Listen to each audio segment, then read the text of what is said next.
Bom dia, boa tarde, boa noite. Eu sou o Gabriel Figueiredo e estou aqui para trazer mais um vídeo do canal Rubisco para vocês. No vídeo de hoje, apesar de um momento extremamente sensível que estamos vivendo com a pandemia do Covid-19, você consegue acreditar que essa nem sequer chega perto de ser a pior das pandemias que já foram enfrentadas pela humanidade se compararmos o número de óbitos? Mas antes de falar das pandemias em si, eu quero esclarecer para vocês um termo que é bem confundido com a ideia de pandemia, que é epidemia. De uma maneira bem simples, podemos dizer que uma epidemia ocorre quando uma doença apresenta um crescimento repentino, além do que o esperado. Mas a gente deve ressaltar que não chamamos de epidemia doenças sazonais. O que são essas doenças sazonais? São aquelas que os casos crescem todos os anos na mesma época, como a dengue, por exemplo. As epidemias elas vão se diferenciar das pandemias com relação à escala de contaminação. Enquanto as epidemias são restritas a determinadas regiões, as pandemias elas vão ocorrer em âmbito global, né? E será a OMS, a Organização Mundial de Saúde, quem determina se uma epidemia será chamada de pandemia. Bom, agora que você já sabe um pouquinho o que é uma pandemia e do que ela se diferencia em epidemia, vamos buscar entender um pouquinho sobre as 5 piores pandemias que apontamos no vídeo de hoje. A primeira delas é a praga de Justiniano. E dependendo da fonte, os dados se diferem bastante. Estima-se que ela matou entre 25 milhões a 60 milhões de pessoas, e isso representava na época quase metade da população mundial, pois ela aconteceu entre os anos de 541 e 750 d.C. Ocorre aquela que é considerada uma das primeiras pandemias. Essa foi uma das primeiras mais expressivas manifestações da peste bubônica, doença que é causada pela bactéria conhecida como Yersinia pestis, que vive em roedores e suas pulgas. Provavelmente eram essas pulgas que transmitiam a bactéria para os seres humanos. Acredita-se que a doença tenha tido origem no Egito e acabou se espalhando por todo o Império Bizantino devido a ratos que pegavam carona nos navios mercantes. Além disso, na época, o imperador Justiniano estava travando várias batalhas de conquista territorial pela África, Ásia e Europa. Dessa forma, o exército acabou contribuindo para a disseminação dessa doença. Essa praga era uma doença que atingia os nódulos linfáticos do pescoço, axilas e virilha. Além disso, podia causar necrose nas mãos e nos pés. As informações a respeito dessa pandemia são bem limitadas se compararmos a outras, como por exemplo a próxima pandemia que vamos falar aqui no vídeo, que é a peste bubônica. Ocorreu entre 1343 e 1353, estima-se que teve 75 milhões de vítimas levadas a óbito por essa doença. Ela também era causada pela bactéria Yersinia pestis, como o mal de Justiniano, que tem sua transmissão a partir de pulgas de ratos para os seres humanos, como eu já tinha dito. Durante o surto dessa doença, cerca de 30% da população da Europa morreu. Atualmente, os casos são extremamente raros.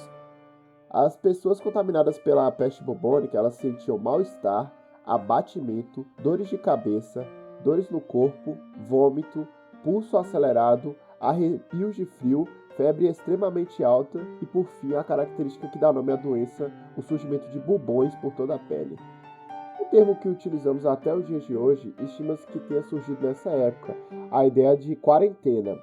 Esse nome ele foi dado devido a uma medida de segurança que era adotada durante o período dessa peste. Os navios que chegavam à cidade eles deveriam ficar 40 dias ancorados no porto sem ter contato com a cidade, para que se houvesse infectados pela doença, ela pudesse se manifestar a bordo e não fosse levada à cidade.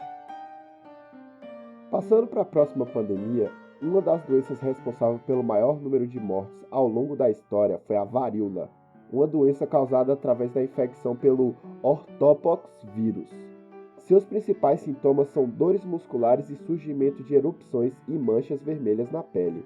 A varíola ela foi uma doença que perdurou por muito tempo, sendo que houveram casos que antecederam o ano de 1520.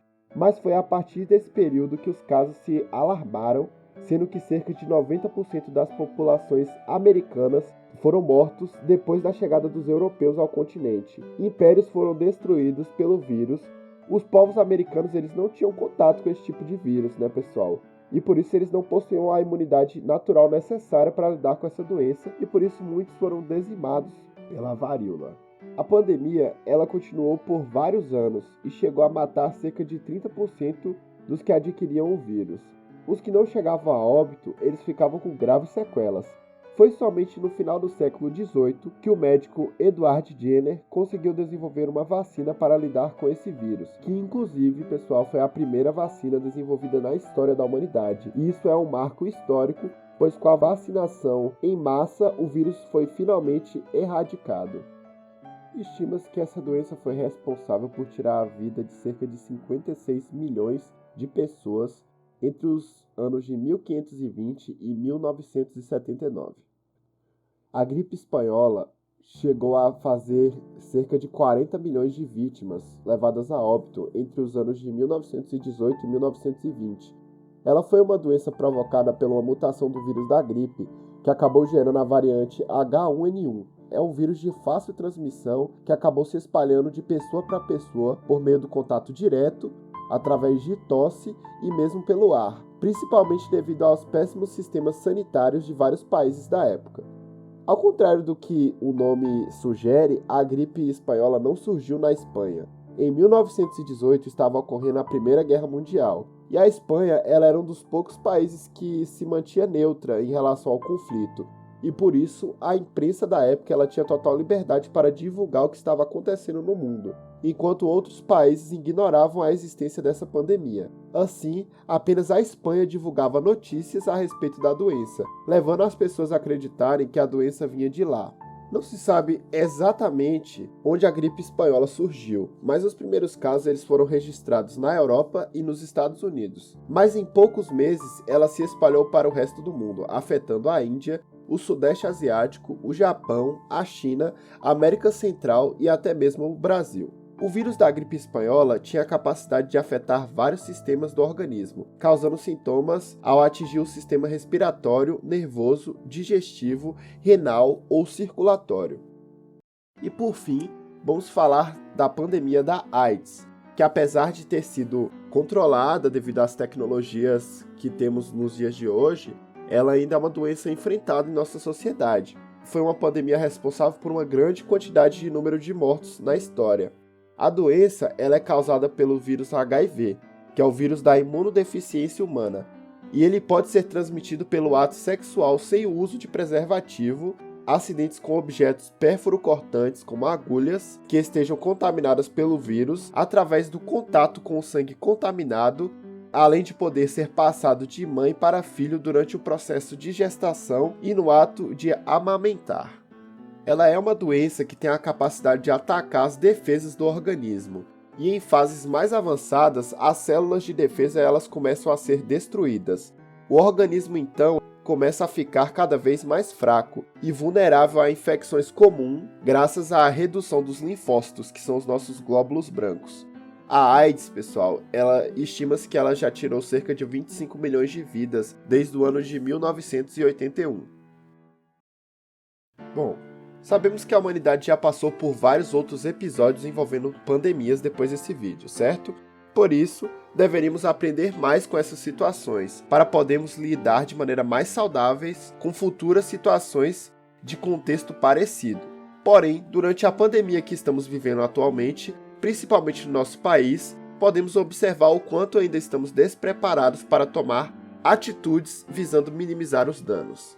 Bom, chegamos ao final de mais um vídeo e espero que você esteja se cuidando, usando máscara, higienizando bem as suas mãos sempre e mantendo o isolamento social necessário. Este é um momento bastante sensível, mas vai passar. Deixe o seu like para apoiar o nosso trabalho e nos siga nas nossas redes sociais. Um abraço e até a próxima.